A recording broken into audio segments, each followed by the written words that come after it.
नमस्कार, आदाब। मैं अनूप सोनी क्राइम पेट्रोल सतर्क के ब्लैक हेडलाइंस अध्याय के आज के एपिसोड में आप सबका स्वागत करता हूं।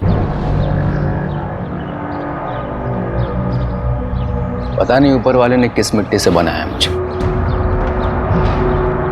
लड़की देखते ही आउट ऑफ कंट्रोल हो जाता हूं। अजीब सा फितूर चढ़ने लगता है तन बदन में।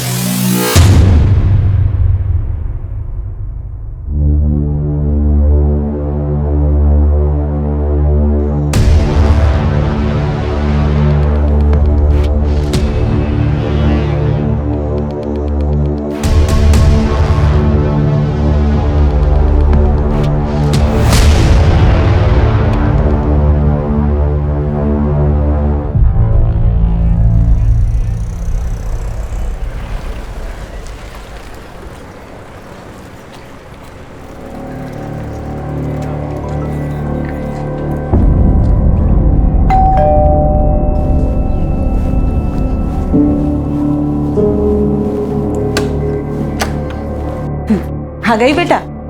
अच्छा जल्दी से फ्रेश हो जा, मैं तेरे लिए खाना लगाती हूँ। नहीं मम्मा, अभी भूख नहीं है। दीप्ति बेटा, क्या हुआ? बहुत परेशान दिख रही है। कुछ नहीं पापा, बस थोड़ा सा थक गई हूँ।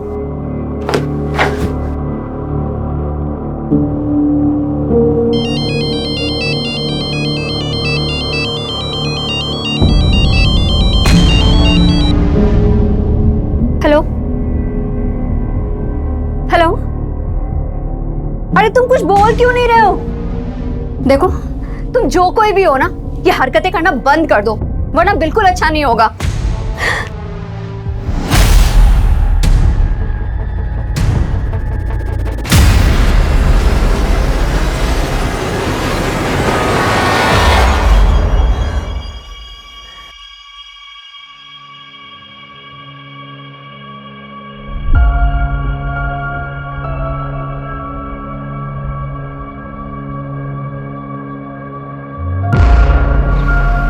सरफराज, यहाँ क्यों खड़े?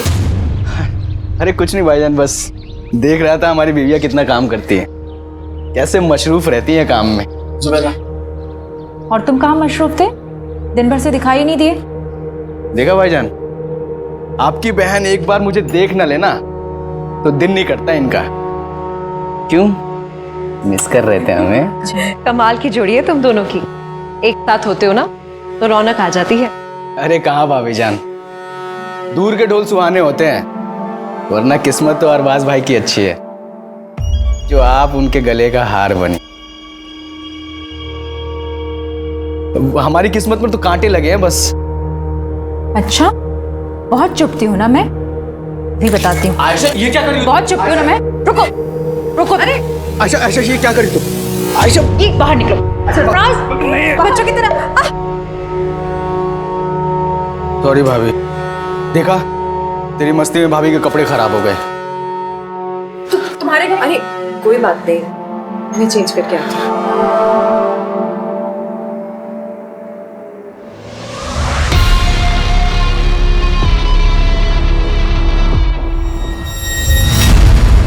हाँ मम्मी, हाँ बस ऑफिस से निकल गई हूँ। ध्यान से आना। मम्मी आप ज्यादा टेंशन मत लीजिए। अच्छा मम्मी एक बात बताना, वो राजन मेरा लैपटॉप रिपेयर करके दे गया? नहीं, तेरा लैपटॉप तो नहीं आया। अरे कितना बड़ा झूठा है, मुझसे तो कह रहा था दोपहर तक रिपेयर करके घर पहुंचा दूंगा। चलो मैं जाके देखती हूँ। भैया समता नगर। हाँ मैम।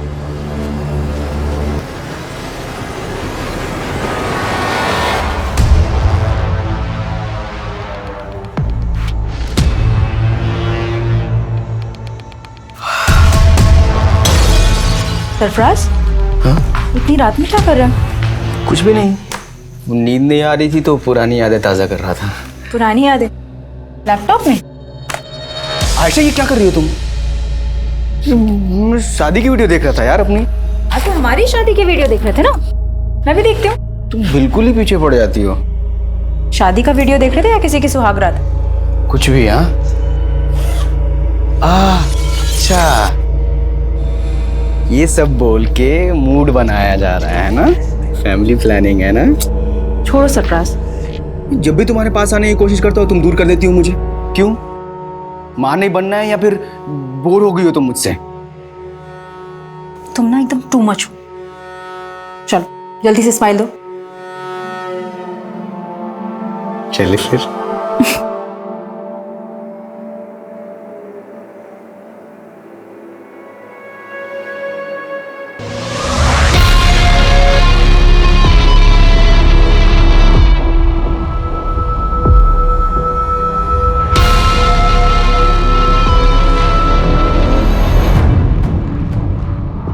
कहते हैं कि इंसान अपने तौर तरीके बदल सकता है, लेकिन फितरत बदलना बहुत मुश्किल काम है। और अगर फितरत बुरी हो तो उसके फितूर और भी खौफनाक होते हैं। और ऐसे फितूर में जीने वाले कभी पीछे मुड़कर नहीं देखते, जबकि आगे सिर्फ तबाही होती है। और ऐसी ही तबाही सरफराज का भी इंतजार कर रही थी।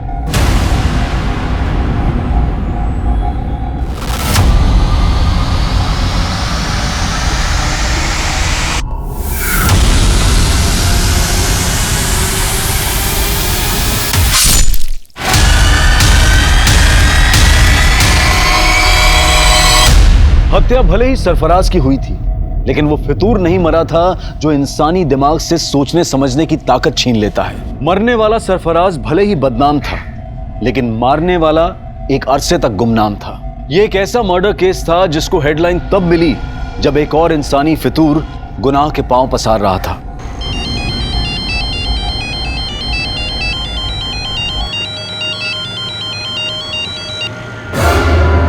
भैया जरा आराम से चलाइए आप।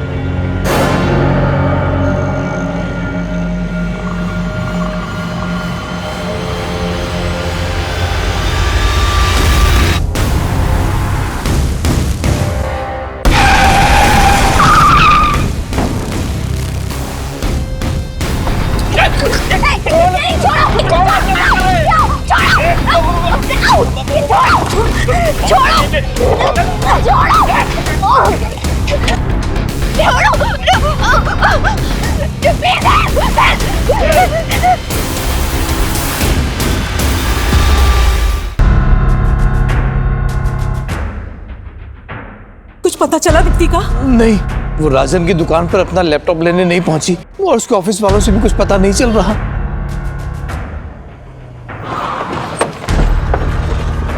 सर मैंने ही फोन किया था आपको। यहीं से अगवा करके ले गए सर। मैं उन्हें यहीं समता नगर लेकर जा रहा था, इतने में वहीं से 2 लड़के आए और उठा कर ले गए सर। उस गाड़ी का नंबर नोट किया जिसमें लड़की को लेके गए? नहीं सर, सब कुछ इतना जल्दी हो गया कुछ समझ में नहीं आया सर। लेकिन सर वैन ब्लू कलर की थी सर।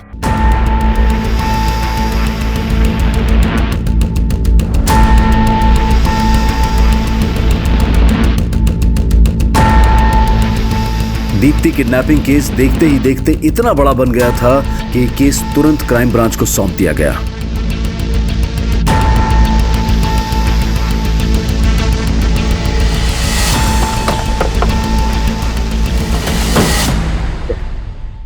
जैन सर। जैन, क्या अपडेट? सर बोरीवली कॉम्प्लेक्स से किडनैपिंग स्पॉट तक उस ऑटो का ट्रेल चेक किया। जहां जहां सीसीटीवी मिला वहां उस ऑटो के पीछे वैसी कोई ब्लू वैन नहीं दिखी सर। और जहां किडनैपिंग हुई थी वहां सीसीटीवी नहीं था, इसलिए वैन आगे किस डायरेक्शन में गई इसका ट्रेस भी नहीं मिला। किडनैपिंग हुए 16 घंटे हो गए, पता नहीं इस वक्त लड़की किस हाल में होगी। और तुम कह रहे हो कि कुछ भी ट्रेस नहीं हुआ है? वो वैन जरूर किडनैपिंग स्पॉट से जंगल की तरफ गई होगी, उस डायरेक्शन में चेक किया? जी हाँ सर, वहां पूरी रात पेट्रोलिंग हुई है और उस पैच में कहीं सीसीटीवी नहीं सर। और ज्यादातर स्ट्रीट लाइट्स खराब पड़े। मैं मानता हूँ क्रिमिनल्स इन बातों का फायदा उठाते हैं, लेकिन हम ये एक्सक्यूज नहीं दे सकते। पता है ना मीडिया में कितना बवाल हो रहा है। सर जिस लड़की की किडनैपिंग हुई थी उसकी पहचान पता चल गई है। कल देर रात एक दीप्ति नाम की लड़की की मिसिंग कंप्लेंट फाइल हुई थी और ये दीप्ति उसी एरिया में रहती है जहां से किडनैपिंग हुई थी। सर मैंने ऑटो वाले को इस लड़की की फोटो दिखाई तो उसने कहा कि वही लड़की है जो उसके ऑटो से किडनैप हुई थी।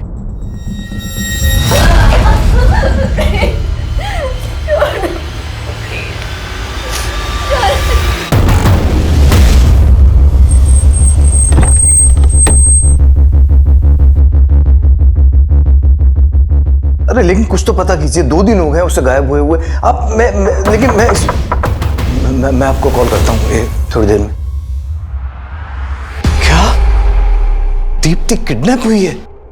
आपको किसी तरह की कोई फिरौती का कॉल आया? नहीं सर। किसी पर शक है आपको? सर एक लड़का दीप्ति को काफी दिनों से परेशान कर रहा था। कौन लड़का? पता नहीं सर, लेकिन काफी टाइम से दीप्ति परेशान लग रही थी। कुछ दिन पहले वो फोन पे किसी के साथ झगड़ा कर रही थी, तभी इस बात का पता चला। देखो, तुम जो कोई भी हो ना, ये हरकतें करना बंद कर दो, वरना बिल्कुल अच्छा नहीं होगा।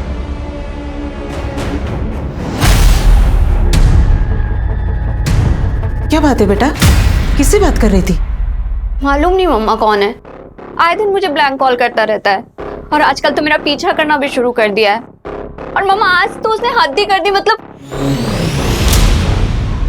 इतना सब कुछ दीप्ति के साथ हो रहा था तो आप लोगों ने पुलिस कंप्लेन क्यों नहीं की? यही गलती हो गई सर, पता नहीं था कि दीप्ति के साथ। प्लीज सर, प्लीज उसका पता कीजिए सर। देखिए, हम पूरी कोशिश कर रहे हैं, ये काम है हमारा।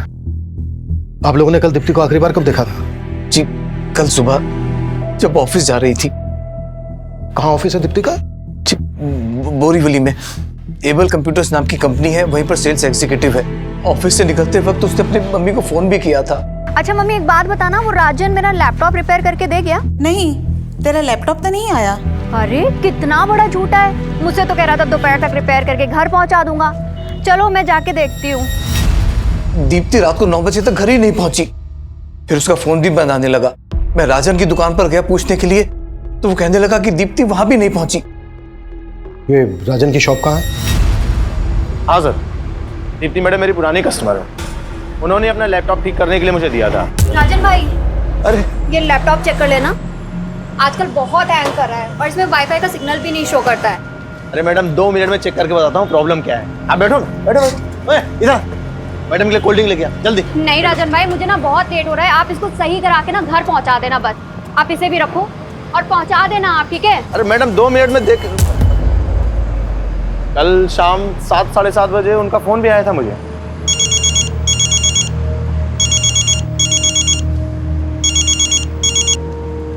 दीप्ति मैडम, मैं आपको ही फोन करने वाला था।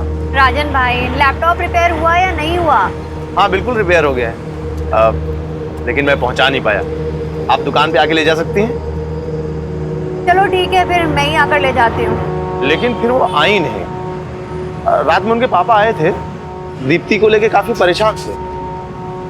दीप्ति की किडनैपिंग तो यहाँ पास में ही हुई थी, तुम्हें इस बारे में कुछ पता नहीं चला? नहीं सर, मुझे तो आज सुबह ही पता चला इस बारे में। दीप्ति ने इसको बताया था कि वो इसकी शॉप पर आ रही है और किडनैप हो गई। इसकी बैकग्राउंड चेक करो और पता करो कि इससे कनेक्टेड किसी आदमी के पास ब्लू कलर की वैन है क्या, जिसमें दीप्ति किडनैप हुई।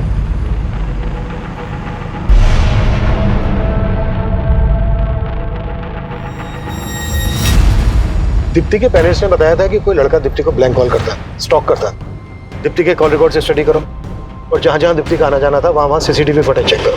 ये लड़का दीप्ति के ऑफिस, गली, मोहल्ले कहीं से भी कनेक्टेड हो सकता है।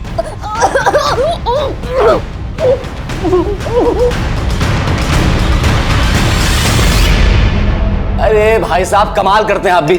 इतना सब कुछ हो गया, आपने बताया भी नहीं क्योंकि लड़का दीप्ति को परेशान कर रहा था। अब इतने गैर और इतने पराये हो गए हैं हम। बस जय, अभी ये सब बात करने की हालत में नहीं है हम लोग। अरे भाई साहब, हम समझ सकते हैं, लेकिन हम ऐसे हाथ में हाथ रख के नहीं बैठ सकते। भाई साहब कुछ तो बताइए आप, ताकि हम जाके दीप्ति के बारे में कुछ तो मालूम करें, उसे ढूंढे जाके कम से कम।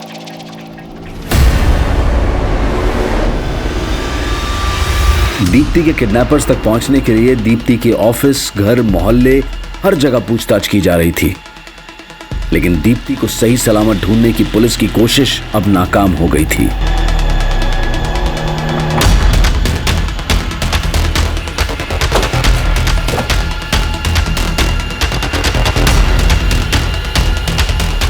हटो हटो।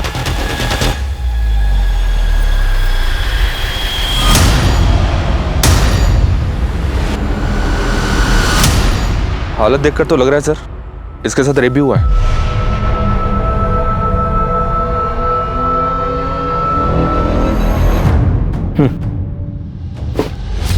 ये जगह किडनैपिंग लोकेशन से 7-8 किलोमीटर दूर है। आसपास पता करो, शायद किसी से उस ब्लू कलर की वैन के बारे में पता चल जाए जिसमें दीप्ति किडनैप हुई थी। Okay sir.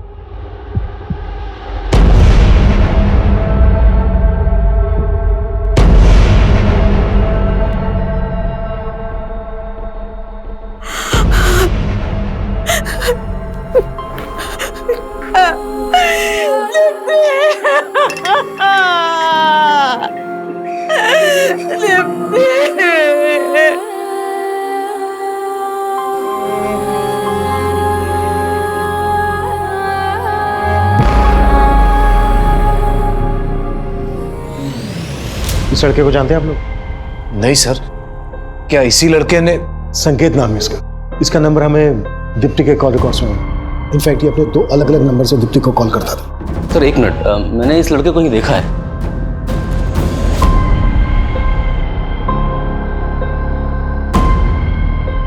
हाँ सर, इस लड़के को मैंने दीप्ति के साथ देखा था। दीप्ति बहुत गुस्से में लग रही थी। जब मैं वहां पहुंचा तो लड़का चला गया वहां से। दीप्ति, क्या हुआ? निकलो यहाँ से तुम। कौन था ये? दीप्ति ने तो कुछ नहीं बताया। हो सकता है कि ये वही लड़का हो जो उसको स्टॉक कर रहा था। जब इस लड़के को दीप्ति के साथ देखा था आपने, कब की बात है?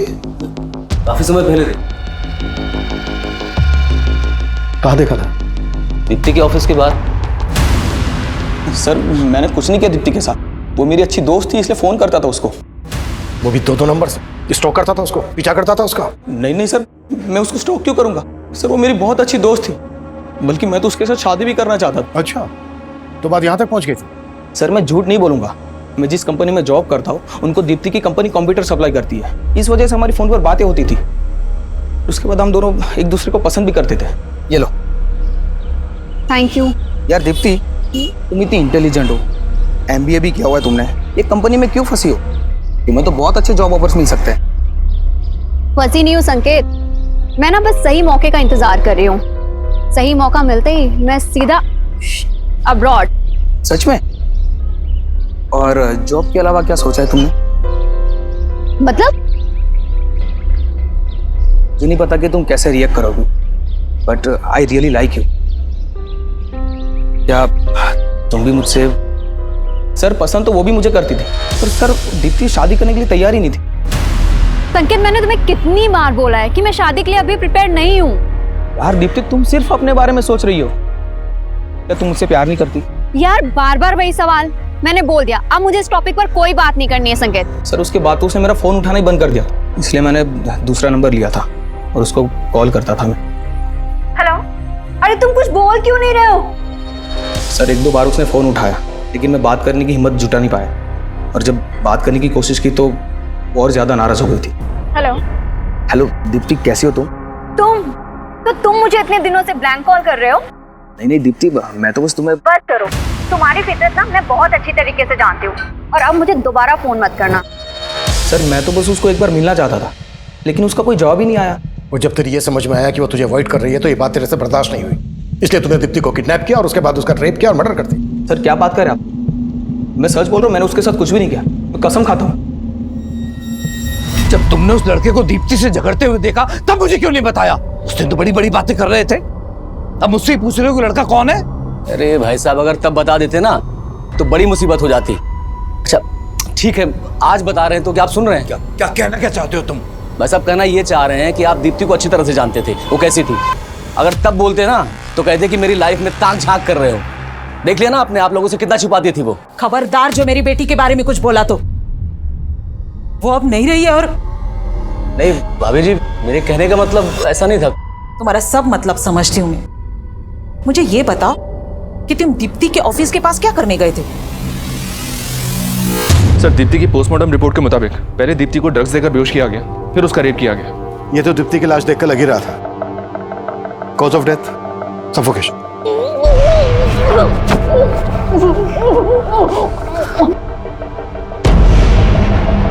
लेकिन सर किलर यहीं तक नहीं रुका, दीप्ति की लाश के साथ भी कई बार रेप किया गया। ये कोई विकृत मानसिकता वाला ही कर सकता है। संकेत ने कुछ बोला? नहीं सर, लेकिन हाँ सर, किलर ने दीप्ति की बॉडी से अपना DNA भी वाइप आउट कर दिया। दीप्ति को 2 लोगों ने किडनैप किया था। अगर संकेत दीप्ति की किडनैपिंग में शामिल है तो उसका कोई दूसरा साथी भी होगा। एक काम करो, संकेत को जाने दो और नजर रखो इस पर, और पता करो कि संकेत से कनेक्टेड किसी भी आदमी के पास ब्लू कलर की वैन है क्या।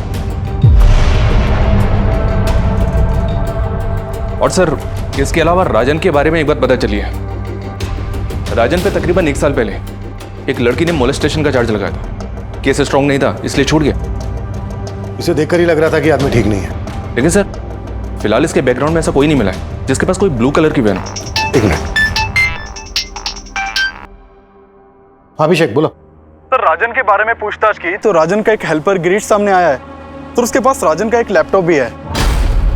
सर ये राजन भाई का लैपटॉप है जिसमें राजन भाई ने वो लड़कियों की गंदी गंदी तस्वीरें रखी है साहब।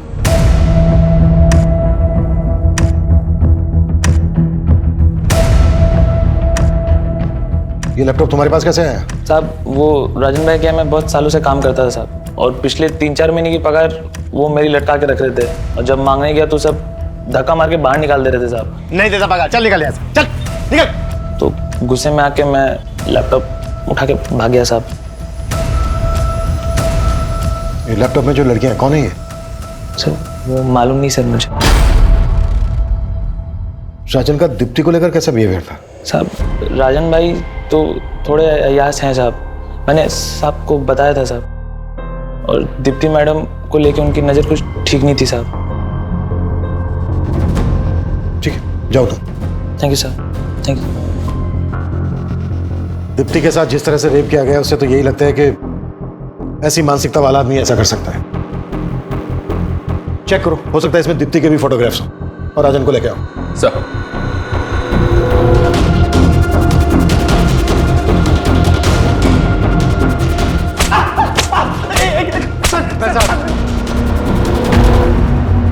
दीप्ति ने आखिरी कॉल तुझे किया था, और सीधे सीधे बोल, दीप्ति के रेप और मर्डर में तेरे साथ दूसरा कौन शामिल था? सर मैंने कुछ नहीं किया है, आपको जरूर कोई गलतफहमी हो रही होगी। तेरे लैपटॉप में जो न्यूड पिक्चर्स हैं, किन लड़कियों की हैं?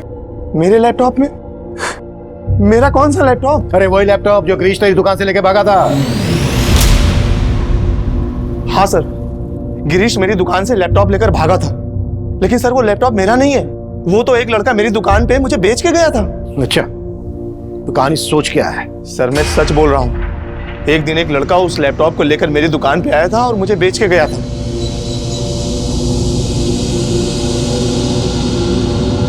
2000 रुपए मिलेंगे इसके। ठीक है, दो जल्दी। सर वो लैपटॉप बेचना चाहता था, मैंने 2000 रुपए में खरीद लिया। मैंने सोचा था कि इसको ऊंचे दाम में बेच दूंगा, मुझे नहीं पता था कि उस लैपटॉप में वो सब फोटोज हैं। कौन था वो लड़का? मुझे नहीं पता सर, वो तो मैंने पहली बार अपनी दुकान पे देखा उस लड़के को। सर मैं एक इज्जतदार आदमी हूँ। ओ इज्जतदार आदमी, सब पता क्या है हमने तेरे बारे में? मोलेस्टेशन का चार्ज लगा था तुझ पर।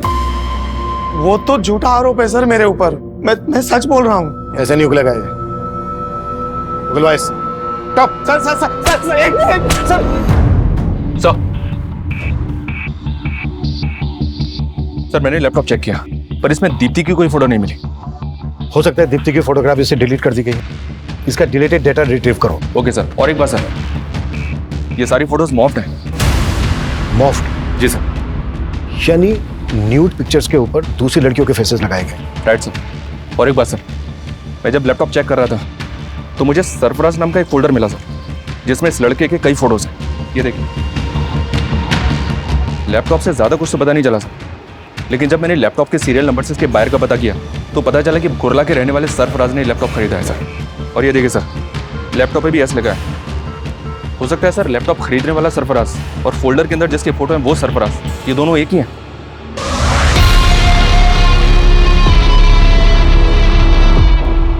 पॉसिबल है। अभिषेक, कुर्ला पुलिस से कांटेक्ट करो और सरफराज को लेकर आओ। सर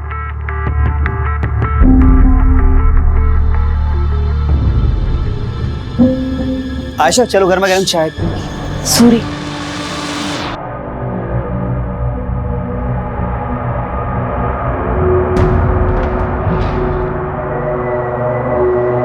आयशा, मैं बहुत दिनों से तुमसे कुछ बात करना चाह रहा था। किस बारे में? माना कि तुम्हारी डिलीवरी में काफ़ी कॉम्प्लिकेशंस थी, लेकिन अब तुम फिट हो और जूही भी 1 साल की हो गई है।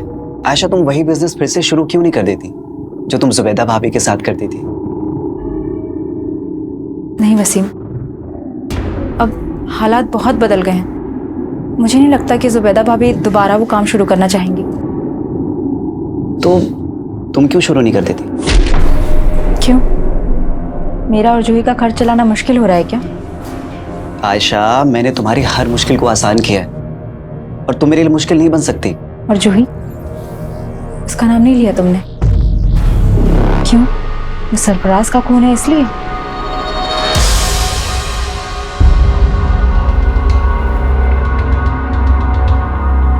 जिस लड़के ने तुझे लैपटॉप बेचा ये वो? नहीं सर, ये वो नहीं है। स्केच बनवा सकता है उसका?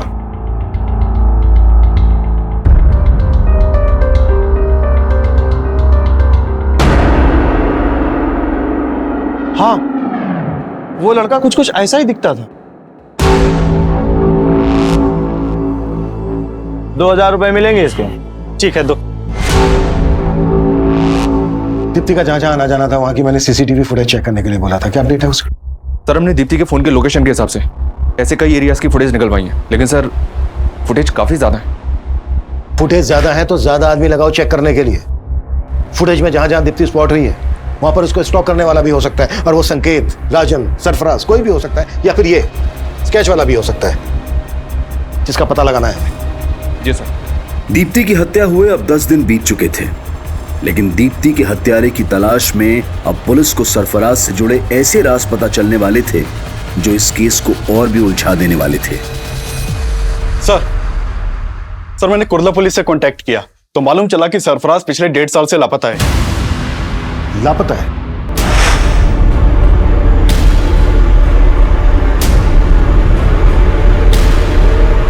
जी सर। 1.5 साल पहले सरफराज की मिसिंग कंप्लेंट उसकी बीवी ने दर्ज करवाई थी, लेकिन कुर्ला पुलिस सरफराज के बारे में कुछ पता नहीं लगा पाई और यह केस पिछले 1.5 साल से अनसॉल्व्ड है। 1.5 साल से? ऐसा क्या इस केस में कि पिछले 1.5 साल से सॉल्व नहीं हुआ? सर मैंने ये केस स्टडी किया, इस केस के ऊपर कुछ खास काम नहीं हुआ था। बस इस विलास नाम के आदमी के ऊपर शक जताया गया था क्योंकि इसने सरफराज को आखिरी कॉल किया था, लेकिन सर इसके खिलाफ बाद में कुछ मिला नहीं तो इसे छोड़ना पड़ा।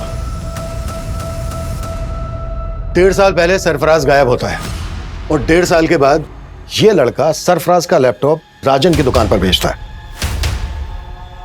दीप्ति राजन को लास्ट कॉल करती है और राजन की दुकान पर जा रही होती है। बीच रास्ते में ही दीप्ति का किडनैप हो जाता है, उसका रेप और मर्डर कर दिया जाता है। दीप्ति का रेप और मर्डर केस सरफराज के केस से जरूर ताल्लुक रखता है। सरफराज और इस स्केच वाले लड़के के बारे में पता लगाने के लिए हमें विलास और सरफराज से ताल्लुक रखने वाले सभी लोगों से मिलना पड़ेगा।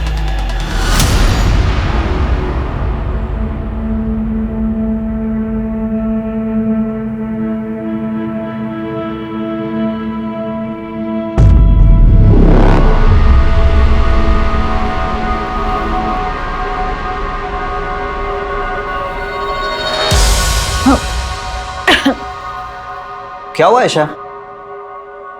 कुछ नहीं।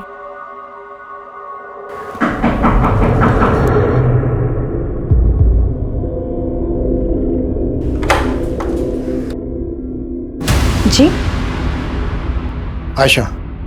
जी हाँ। मैं inspector Abhimanyu Jindal, crime branch. हमें आपके पति सरफराज के बारे में आपसे कुछ बात करनी है। सरफराज? पूरे 1.5 साल बाद सरफराज के बारे में? पूछिए, क्या पूछना है? हमें आपके पति सरफराज का लैपटॉप मिला है। सरफराज का लैपटॉप कहाँ? और सरफराज? ढूंढ रहे हैं हम उसे। दरअसल सरफराज का लैपटॉप दहीसर में एक दुकान पर बेचा गया और जिसने बेचा तो ये लड़का है। आप जानती हैं इसको? नहीं। सरफराज के लैपटॉप में हमें कुछ लड़कियों के फोटोग्राफ्स मिले हैं। उनके फेसेस कुछ न्यूड पिक्चर्स के साथ मॉर्फ किए गए। दहीसर के जिस एरिया में सरफराज का लैपटॉप बेचा गया, रिसेंटली उसी एरिया में दीप्ति नाम की लड़की का रेप और मर्डर किया गया। जानती हैं आप दीप्ति को? कभी आपने देखा था सरफराज के साथ इसे? जी नहीं, मैं इस लड़की को नहीं जानती, लेकिन मैं इतना ज़रूर जानती हूँ कि सरफराज के लैपटॉप में बहुत सारी लड़कियों के फोटोग्राफ्स थे, लेकिन मैंने कभी किसी लड़की के न्यूड फोटोग्राफ्स नहीं देखे।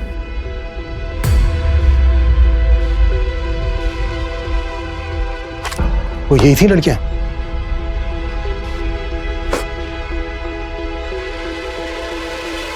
नहीं, मैं इनमें से किसी को नहीं जानती, लेकिन हाँ, सरफराज से ज़रूर जानना चाहती थी कि ये लड़कियां कौन थी, कौन है ये लड़कियां, और इनके फोटोग्राफ्स तुम्हारे लैपटॉप में क्या कर रहे हैं सरफराज?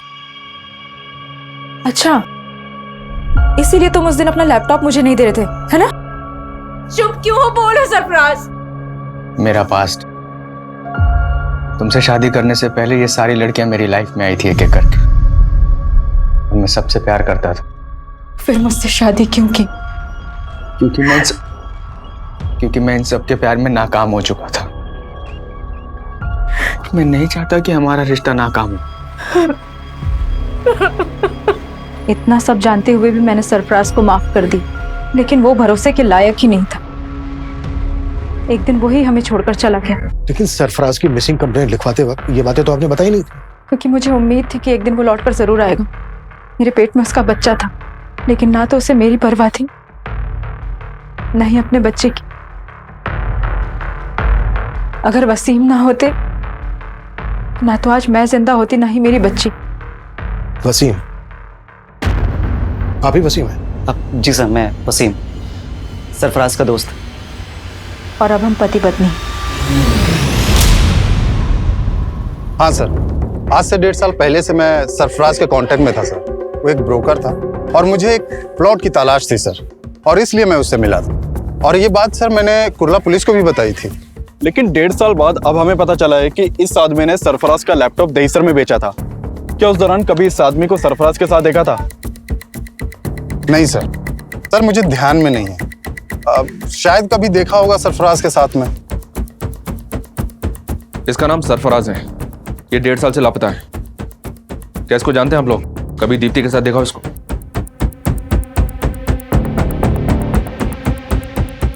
और इसको? जी नहीं सर। तो क्या इन दोनों ने? ऐसा शक है हमें। शक करने की वजह तो है, जिस तरह से सरफराज के गायब होते ही आयशा और वसीम ने शादी कर ली, उससे तो यही लगता है कि सरफराज खुद से गायब नहीं हुआ है, बल्कि सरफराज को गायब किया गया है। वैसे भी जिस आदमी के लैपटॉप में इतनी सारी लड़कियों की न्यूड पिक्चर्स, तूने डिलीट किए बिना अपना लैपटॉप क्यों भेजा? इसको ना तो आयशा ने पहचाना और ना ही वसीम ने। कहीं ऐसा तो नहीं है कि ये दोनों इसको जानते हैं लेकिन हमसे सच छुपा रहे हैं? सर, मैंने ये स्केच हर जगह सर्कुलेट करवा दिया। इसके साथ साथ हमारी टीम अब ये भी पता लगा रही है कि सरफराज और दीप्ति से जुड़े किसी भी इंसान के पास वो ब्लू वैन तो नहीं जिसमें दीप्ति को किडनैप किया गया।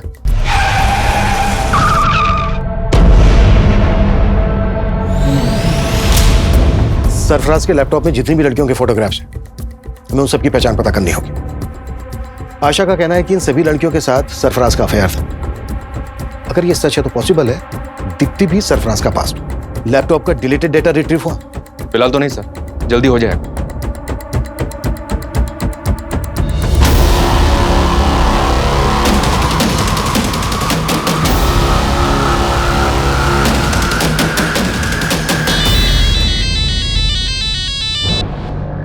हेलो भाभी जान, कैसी हैं आप? आयशा, तू? लगता है अब तो आपने मेरा नंबर भी डिलीट कर दिया अपने मोबाइल से। अरे नहीं, वो फोन बदल दिया है। बदल तो बहुत कुछ गया है भाभी। जिंदगी हर कदम पे नया मोड़ ले लेती है। आयशा, तू ये क्या कह रही है? मैं कुछ समझी नहीं। मुझे तो लगा था आप खुद ही फोन करके बता देंगे, लेकिन कोई बात नहीं, मैं ही पूछ लेती। पुलिस को क्या बताया आपने मेरे बारे में? पुलिस? आयशा, आयशा ये क्या कह रही है तू? क्यों? पुलिस सरफराज के बारे में पूछताछ करने के लिए आपके पास नहीं आई?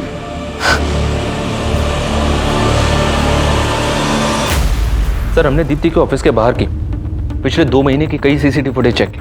उनमें से कई फुटेज में दीप्ति संकेत के साथ दिखाई दे रही है, लेकिन सर फुटेज में संकेत दीप्ति को स्टॉक करता हुआ नहीं दिखाई दे रहा है। लेकिन दीप्ति को लगता था कि कोई लड़का उसको स्टॉक करता था, पीछा करता था उसको। बाकी की फुटेज भी चेक करो। जी सर। और एक बात है सर, दीप्ति की हत्या से 2 दिन पहले उसका चाचा उसके ऑफिस के बाहर देखा गया था। मैंने और चेक किया तो पता चला कि दीप्ति का चाचा अक्सर दीप्ति के ऑफिस वाले एरिया में जाया करता था। इसके खिलाफ मिला कुछ? अनमेरिड, जॉबलेस, फ्रस्ट्रेटेड आदमी है सर। शराब की भी लत है। कुछ साल पहले तक दीप्ति के पेरेंट्स के साथ ही रहता था। दीप्ति के फादर इसकी आदतों से परेशान थे, इसलिए इसे अलग कर दिया। जयेश घर में अपना हिस्सा मांग रहा था सर, और दीप्ति घर बेचने के खिलाफ थी। हाँ सर, ये बात सही है कि जयेश चाहता था कि मैं घर बेच दूं और उसे उसका हिस्सा दे दूं। लेकिन दीप्ति ये नहीं चाहती थी कि ये घर में क्या। चाचा, आप किस मुंह से अपना हक मांग रहे हैं? दीप्ति, हम दोनों भाइयों के बीच में बोलने की जरूरत नहीं है तुझे। क्यों ना बोलूं? आप भूल गए जब आपको बिजनेस करना था आपने 10 लाख रुपए का लोन लिया था और आपका बिजनेस तो ठप हो गया। उसकी किस्तें किसने चुकाई? मैंने और पापा ने। तू हद से ज्यादा नहीं बोल रही है? हा? क्यों? आप भी हद में कहाँ रहते हैं? काम आपको आता नहीं है और नशा आपसे छूटता नहीं है। अपने हद में रह जयेश, वो जो बोल रही है वो सही बोल रही है। तो आपको कभी लगा नहीं कि जयेश ऐसा कुछ? सर, माना कि जयेश से हमारी बनती नहीं है, लेकिन वो ऐसा नहीं कर सकता। ये ऐसा समझ सकते हैं सर, लेकिन मुझे किसी पे भरोसा नहीं। मेरी बेटी को किसी दुश्मन से कम नहीं समझता था वो। साहब मुझे मालूम था भाभी जी मुझे बख्शेंगे नहीं, लेकिन मैं इतना गया गुजरा नहीं हूं कि अपनी भतीजी के साथ ये सब। तो फिर उसके ऑफिस के पास क्यों मंडराता था? दीप्ति की हत्या से 2 दिन पहले भी तू वहां देखा गया, क्यों गया था? मैं तो बस उससे मिलके बताना चाह रहा था कि मुझे मेरा हिस्सा मिल जाए और वो रास्ते में ना आए। काम नहीं है साहब, पैसा नहीं है। काम नहीं है, पैसा नहीं है, लेकिन तेरा दोस्त उमेश तो तुझे पैसे दे रहा था ना, कर्जा दे रहा था ना तुझे, और रोज पे रोज तुझे दारू भी पिला रहा था। कहीं ऐसा तो नहीं है कि उसको खुश करने के लिए तूने दीप्ति को? पैसा कुछ नहीं है साहब, मैं सच कह रहा हूँ। जो भी है वो तो तेरा दोस्त गल देगा, और तू भी।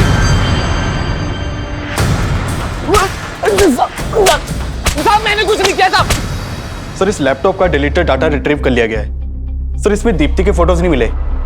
ये देखिए, एक दूसरी लड़की के न्यूड फोटोज मिले। मतलब इस लड़की के फोटोग्राफ्स मॉर्फ नहीं किए गए? नहीं सर, ये फोटोज मॉर्फ नहीं किए गए, बल्कि ओरिजिनली ऐसे ही खींचे गए हैं।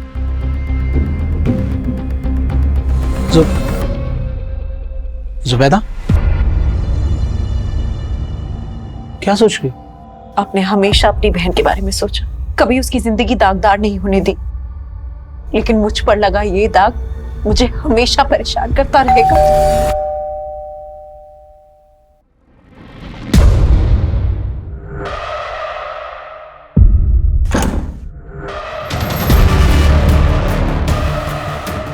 एक दूसरी लड़की के न्यूड फोटोज मिले हैं। मतलब इस लड़की के फोटोग्राफ्स मॉर्फ नहीं किए गए? आप कुछ बोल क्यों नहीं रही? सरफराज के लैपटॉप में आपके ये फोटो होने की कोई तो वजह होगी। वजह थी, सरफराज अय्याज था, गलती हमारी भी थी। मैंने बिना जाने बिना परखे अपनी बहन की शादी उसके साथ करवा दी, और उसके बाद उसको पड़ोस में ही घर दिलवा दिया।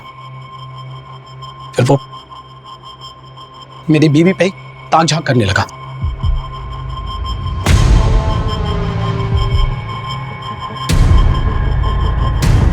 मुझे कभी भी उसकी नीयत पर शक नहीं हुआ। मैं और आयशा तो मिलकर एक साथ अच्छे से काम कर रहे थे, काम बढ़ भी रहा था, लेकिन फिर अचानक मुझे माइग्रेन का प्रॉब्लम हो गया।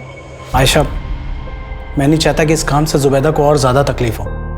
डॉक्टर ने 2 महीने का हैवी कोर्स दिया है। देखो, इस दवा को खाने से इसको ज्यादा नींद आएगी। तुम बात को समझो।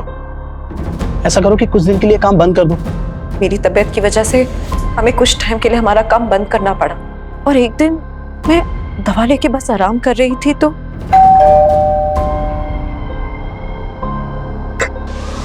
हाय भाई, क्या हुआ? आपकी तबीयत ठीक नहीं है? नहीं, वो थोड़ा सर बहुत चकरा रहा था। और अरबाज भाई कहाँ हैं? अगर आपकी तबीयत इतनी खराब थी तो मुझे बताना चाहिए था। मैं दवा के नशे में थी, और फिर अचानक न जाने कैसे मेरी आंख लग गई।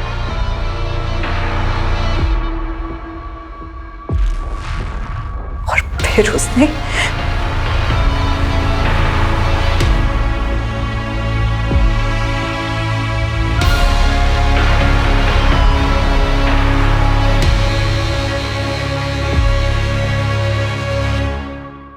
तब मुझे कुछ नहीं पता चला, लेकिन जब आँख खुली तो फिर अरबाज घर वापस आए तो मैंने उन्हें सब कुछ बता दी। मैं तो उसी वक्त पुलिस के पास जाना चाहती थी, लेकिन इन्होंने मना कर दिया। उसके बाद हम यहाँ मेरे मायके चले आए, लेकिन सरफराज ने उसके बाद मुझे ब्लैकमेल करना शुरू कर दिया। सरफराज, तुम ये सही नहीं कर रहे हो। मैं आयशा को सब कुछ बता दूंगी। तो बता दो, डरता नहीं हूं मैं। सरफराज, क्यों तू मेरी बहन और मेरी बीवी की जिंदगी बर्बाद कर रहा है? ठीक है, आप जैसा बोल रहे हो मैं वैसा ही करूंगा। बस एक रात के लिए जुबैदा को मेरे साथ छोड़ दो। चिल्ला मत। अगर मेरी बात नहीं मानी तो जुबैदा की फोटो इंटरनेट पे अपलोड कर दूंगा। सर, उसने नाक में दम कर दिया था, इसीलिए तुमने उसे अपने रास्ते से हटा दिया? नहीं, इसकी मदद से? नहीं सर, हम इसे नहीं जानते सर। जुबैदा और अरबाज सस्पेक्ट नजर आ रहे थे, लेकिन सरफराज के साथ क्या हुआ होगा इसको लेकर पुलिस नतीजे तक नहीं पहुंच पा रही थी और उन्हें उस आदमी की तलाश थी जिसने सरफराज का लैपटॉप राजन को बेचा था। वहीं जुबैदा के अलावा सरफराज के लैपटॉप में कई लड़कियों के आपत्तिजनक फोटो थे और पुलिस एक एक करके हर लड़की को आइडेंटिफाई कर रही थी, लेकिन उनमें से ज्यादातर लड़कियों का कहना था कि वो सरफराज को ठीक से जानती तक नहीं थी। पुलिस के मन में बार बार ये सवाल उठ रहा था कि 1.5 साल पुराना वो केस दीप्ति के रेप और मर्डर से कैसे जुड़ा था। सर, हमने इस फुटेज को क्लोजली एग्जामिन किया तो ये देखा, 1-2 जगह और ये दीप्ति के पीछे जाता हुआ देखा। शर्मा, पता करो इसके साथ दूसरा और कौन था। जी सर। सर मैंने कुछ नहीं किया था सर, मैंने क्या किया सर? सर पता चल गया है हमें, तू ही दीप्ति को स्टॉक करता था, पीछा करता था उसका। और हमने तेरे उस मैकेनिक दोस्त नरेश के बारे में भी पता लगा लिया, जिसके गैरेज की ब्लू कलर की वैन में तुम दोनों ने मिलकर दीप्ति को किडनैप किया। तेरे उस मैकेनिक दोस्त ने सब कुछ उगल दिया है। बेहतर यही होगा कि तू भी उगल दे। सब राजन भाई नहीं है क्या? राजन भाई तो बाहर है। अच्छा, मेरा हार्ड ड्राइव ठीक हो गया? हाँ वो हो गया ठीक मैडम। दो अच्छी लगती थी दीप्ति मुझे, दिन रात उसका चेहरा मेरे मन में घूमता रहता था, छूना चाहता था मैं उसको। पागल हो गया था मैं, पागल।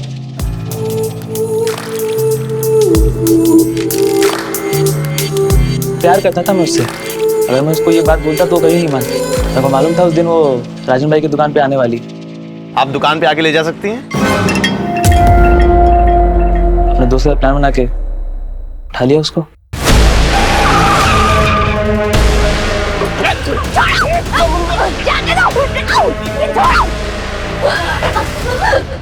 जाने दो मुझे। नहीं डरो मत दीप्ति, मैं हूं। प्यार करता हूँ दीप्ति तुमसे, शादी कर लो मुझसे। दीप्ति शादी कर लो मुझसे।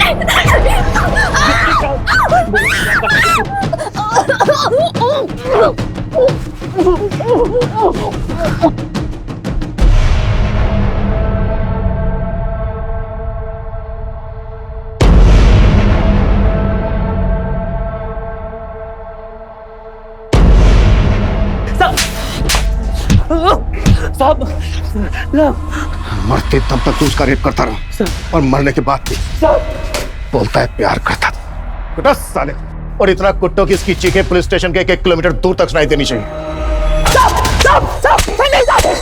दीप्ति एक ऐसे गुनाह का शिकार हुई थी जिसको लेकर हम आए दिन आक्रोश से भर उठते हैं, पर कुछ कहते नहीं, कुछ करते नहीं।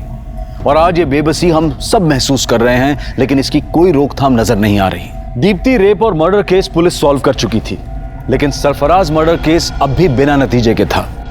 पुलिस अब भी सरफराज को मिसिंग मानकर ढूंढ रही थी, जो कि जुबैदा और कई और लड़कियों का गुनहगार नजर आ रहा था। सर ये स्केच इस शाद नाम के लड़के का है। ये साइन में एक फैक्ट्री में काम करता है और सर 1 महीने से गायब। और सर ये भी पता चला है कि ये शाद इस विलास के टच में भी था। जब 1.5 साल पहले सरफराज गायब हुआ था तो उसे आखिरी कॉल इसी ने किया था।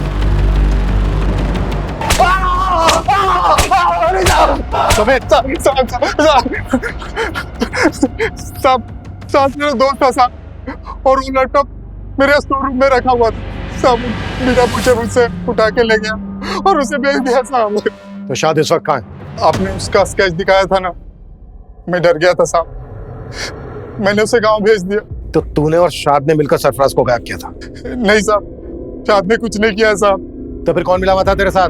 कहाँ है सरफराज, क्या किया उसके साथ?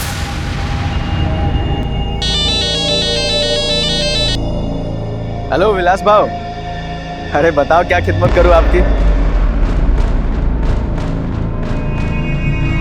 अरे बहुत इंतजार कराया आपने।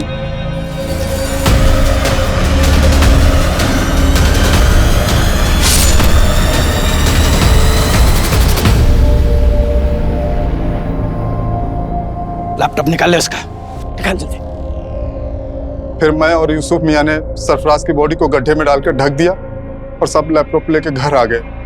सरफराज ने जब मेरी बेटी जुबैदा के वो गंदी फोटो खींचे तब वो मेरे दामाद के साथ मेरे घर सूरत आ गए। मेरी बेटी की तरह मैं भी चाहता था कि हम पुलिस के पास जाए, मगर मेरा दामाद नहीं माना।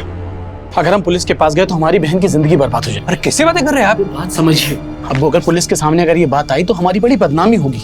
अभी पुलिस नहीं, मैं फिर भी खून के घुट पी के रह गया।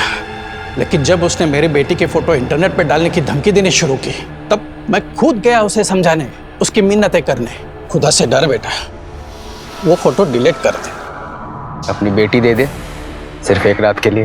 राज, तू ये सही नहीं कर रहा है, समझा? चले, क्या जो करना कर ले। विलास को तो मैं काफी दिनों से जानता था। बहुत सारा कर्जा लेकर रखा था उसने मुझसे। और तुमने उसको बोला कि अगर वो तुम्हारा साथ देगा तो तुम उसका सारा कर्जा माफ कर दो। मैंने जो भी किया अपनी बेटी के आबरू बचाने के लिए किया, और मुझे उसका जरा भी अफसोस नहीं है। जुबैदा के पिता यूसुफ ने कहा कि उसे अपने किए का कोई पछतावा नहीं है। और हमारे समाज और हमारे आसपास शायद ऐसे कई लोग होंगे जो शायद ये सोचते होंगे कि सिर्फ सरफराज ही क्यों, अगर दीप्ति के गुनहगार गिरीश का भी सरफराज जैसा ही अंजाम होता तो शायद गलत नहीं होता। हाल ही में हमारे देश में ऐसा बहुत कुछ हुआ जहां महिलाओं के साथ गलत करने वालों को सूली या गोली, किसी भी तरह से इंसाफ दिलाने की मांग उठ रही थी। लेकिन इंसाफ के मामलों में जज्बात और फितूर से नहीं, बल्कि कानूनी प्रक्रिया से ही फैसलों तक पहुंचना चाहिए। अगर जुबैदा का पति अरबाज पहले से ही पुलिस की मदद लेने का फैसला कर लेता तो जुबैदा के पिता की बेबसी का फितूर उन्हें आज कटघरे में लाकर खड़ा नहीं करता। अब मैं अनूप सोनी आपसे विदा लेता हूं। फिर मुलाकात होगी क्राइम पेट्रोल सतर्क के ब्लैक हेडलाइंस अध्याय में एक और नए केस के साथ। और याद रखें, क्राइम और आपके बीच में सिर्फ इतना फर्क है कि आप कितने सतर्क हैं। सतर्क रहें, सुरक्षित रहें। जय हिंद।